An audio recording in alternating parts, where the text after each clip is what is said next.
நீங்கள் பார்த்துக் கொண்டிருப்பது நியூஸ் 21 செய்திகள். தமிழ்நாடு செய்திகளை உடனுக்குடன் தெரிந்து கொள்ள நியூஸ் 21 செய்திகளை பாருங்கள். உண்மை, உழைப்பு, உயர்வு. ராணிப்பேட்டை மாவட்டம் ஆற்காடு பாலாற்றங்கரையில் காய்கறிகள் மொத்த விற்பனை தினந்தோறும் நடைபெற்று வருகிறது. இதில் 2 தினங்களுக்கு முன்பு பொதுப்பணித்துறை அதிகாரிகள் ஜேசிபி இயந்திரம் மூலம் பள்ளம் போட்டு ஆற்றில் உள்ளே நுழையாத அளவிற்கு ஆக்கிரமிப்பு பணிகளில் ஈடுபட்டனர். அதனைத் தொடர்ந்து ஆக்கிரமிப்பு பணிகளை மீறி காய்கறிகள் மொத்த வியாபாரம் வழக்கம் போல் நடைபெற்றது.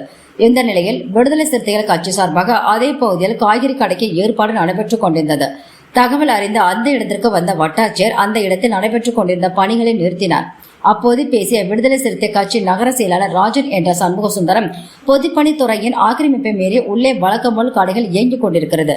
மேலும் இதில் ஒரு சமுதாயம் மட்டுமே உள்ளே கடைகள் வைக்க அனுமதி அளித்து என் சமுதாயத்தை இழிவாக பேசி நாங்கள் வியாபாரம் செய்ய அனுமதி தராதது ஏன் என வட்டாட்சியரிடம் ஆவேசமாக பேசினார். ஆற்காடு நகரம் விடுதலை சிறுத்தைகள் கட்சியின் நகர செயலாளர், என்னோட பேர் ராஜன். இங்கே ஆற்றுல பிடபிள்யூடி ஆக்கிரமிப்பில் காய்கறி கடைங்க எல்லாரும் வச்சுட்டு இருந்தாங்க. இந்த மயான கொலையை முன்னிட்டு முன்னாடி நாள் எல்லாத்தையும் க்ளீன் பண்ணி அந்த திருவிழாவுக்கு நல்லா சிறப்பு செஞ்சாங்க. அதுக்கப்புறம் என்ன ஆச்சுன்னா, பிடபிள்யூடியில் இந்த மாதிரி ஏற்கனவே ஜிஓ இருக்கிறதால இந்த பிடபிள்யூடி ஆக்கிரமிப்பு இருக்கக்கூடாது, காய்கறி கடைலாம் இருக்கக்கூடாதுன்றதுக்காக பிடபிள்யூடிலேருந்து ஜேசிபி வச்சு பள்ளம் தோண்டினாங்க.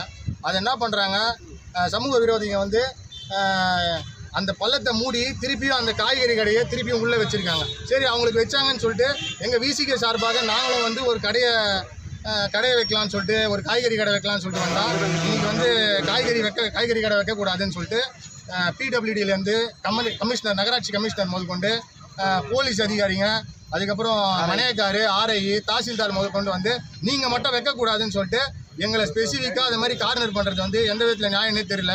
இது அரசு என்ன நடவடிக்கை எடுக்குன்னு தெரியல. அது மட்டும் இல்லாமல் காலையிலேருந்து இந்த வேலையை நாங்கள் செஞ்சிட்ருக்கோம். இதுக்குன்னே ஒரு தனியாக மீட்டிங் அரேஞ்ச் பண்ணி சில அதிகாரிகள்லாம் இவங்களை எடுத்தே ஆகணும்னு சொல்லிட்டு பிளான் பண்ணி வராங்க. இதுக்கெல்லாம் ஒரு நியாயம் வேணும் கண்டிப்பாக. ஒன்று எடுத்தால் எங்கள் கடையோடு சேர்த்து எல்லா அந்த காய்கறி கடை வச்சுருக்க எல்லா கடையும் எடுத்துடணும். அப்படி இல்லைனா எங்களுக்கும் அந்த மாதிரி எந்த அடிப்படையில் அவங்களுக்கு அனுமதி கொடுத்துருக்கீங்களோ அதே அடிப்படையில் எங்களுக்கும் அனுமதி கொடுத்து எங்களையும் வியாபாரம் செய்ய விடணும். இதுதான் எங்களோட வேண்டுகோளாக இருக்குது.